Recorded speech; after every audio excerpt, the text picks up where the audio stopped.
एक गांव में बहुत पुरानी गुफा थी। उस गुफा के आसपास कोई भी जाने की हिम्मत नहीं करता था, क्योंकि गांव वालों का मानना था कि वह एक खूनी गुफा है। जो भी उस गुफा में जाता है वह वापस कभी लौट कर नहीं आता। फिर एक दिन रामू नाम का आदमी जंगल में लकड़ियां काटने के लिए जाता।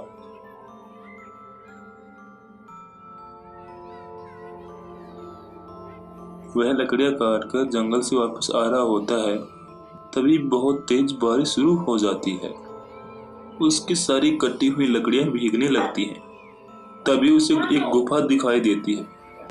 अरे ये क्या, जब मैं सुबह निकला था तो बारिश की कोई आसार नहीं दिख रही थी, अब अचानक बारिश होने लगी है। अब क्या करूं? अरे ये तो वही खूनी गुफा है, इसमें जो जाता है वह तो कभी लौट कर नहीं आता। अब मैं क्या करूं? इस गुफा में जाऊं या नहीं? मेरे पास और कोई दूसरा रास्ता तो है नहीं।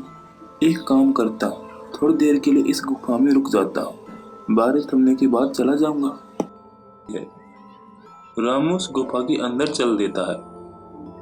अंदर जाने पर उसे डरावनी आवाजें सुनाई देती हैं। वह इधर उधर देखता है लेकिन उसे कुछ भी दिखाई नहीं देता, और वह थोड़ा और अंदर की तरफ चला जाता है और फिर वापस कभी लौट कर नहीं आता।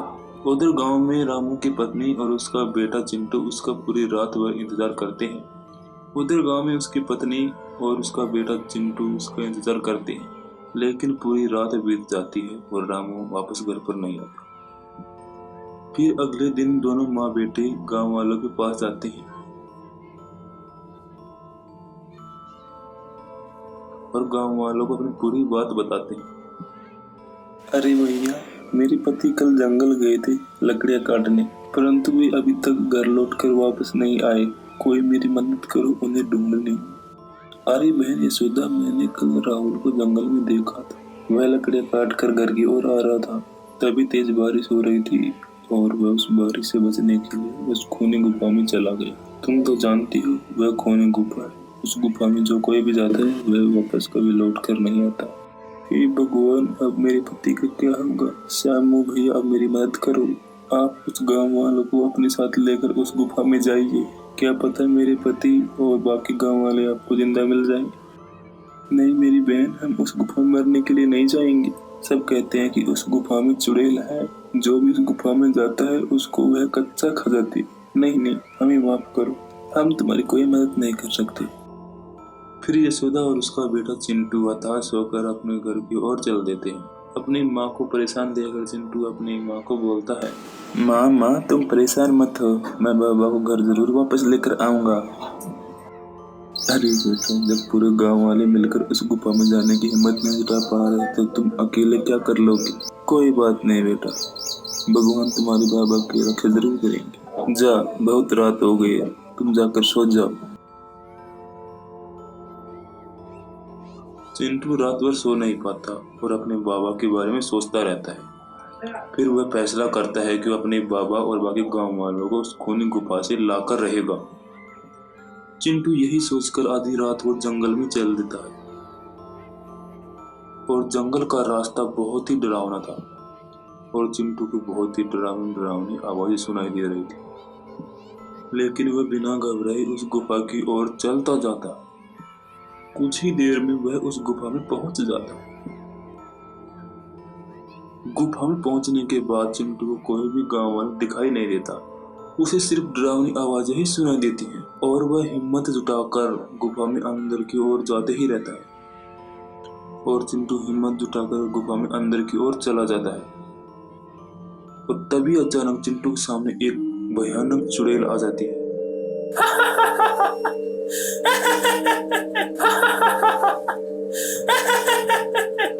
अरे ये कौन है जो इस गुफा में मरने के लिए आया है?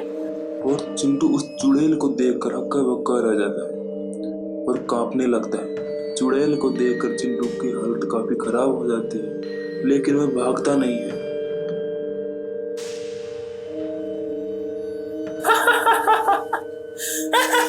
चुड़ैल उसे बहुत ही डराने की कोशिश करती है, लेकिन वह अपनी जगह पर डटा रहता है। अरे ये तो छोटा बच्चा है, ये तो मेरे किसी काम का नहीं है। इसे यहाँ से मैं कैसे भगाऊं? ये तो मेरा सारा काम चौपट करवा देगा।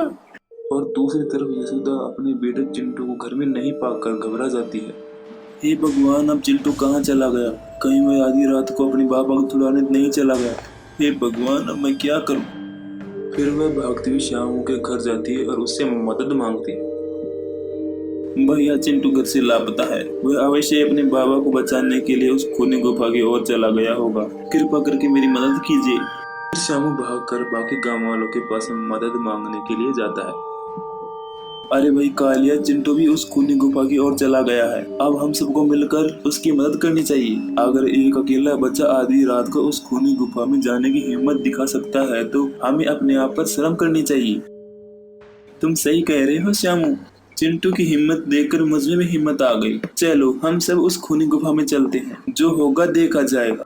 यही सोचकर कुछ गांव वाले उस खूनी गुफा की ओर जाते हैं और दूसरी तरफ चुड़ैल चिंटू को वहां से डराकर भगाने की कोशिश करती है।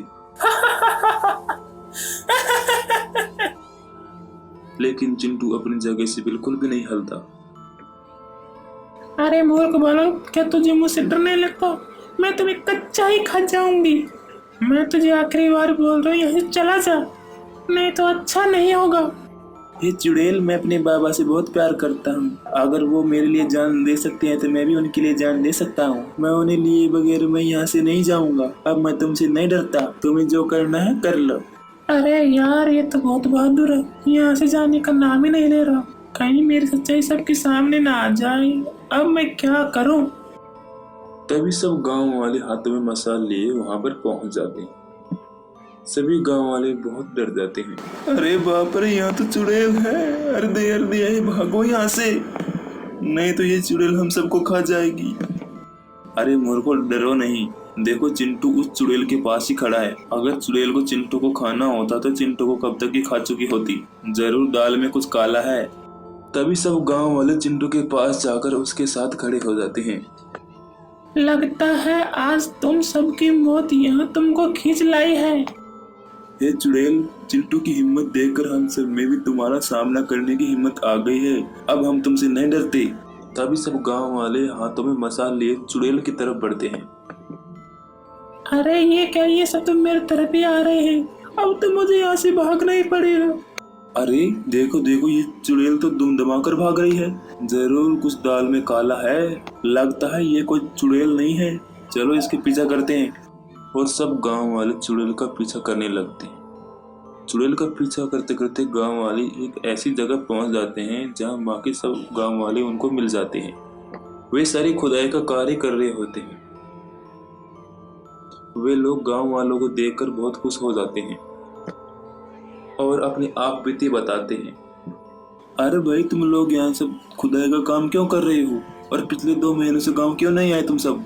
अरे भाई काले, क्या बताएं, इस औरत ने चुड़ैल बनकर हम सबको यहाँ कैद करके रखा था और खजाने के लालच में हमसे दिन रात यहाँ जबरदस्ती खुदाई करवाती रहती थी। जब भी कोई गांव वाला हमारी तलाश में इस गुफा की ओर आता तो यह उसे डरावनी आवाज निकालकर यहाँ से भगा देती थी और उसे अंदर नहीं आने देती थी। और जो कोई भी अंदर आ जाता था उसे भी कैद करके यहाँ अंदर खुदाई के काम में लगा देती थी। तब सब गांव वाले मिलकर उस चुड़ैल को पकड़ लेते हैं। मुझे माफ कर दो। मैं खजाने के लालच में तुम सबको डराती थी। मैं कोई चुड़ैल नहीं हूँ। मुझे मेरी गलती का एहसास है। तुम मुझे जो भी सजा दोगे मुझे मंजूर है।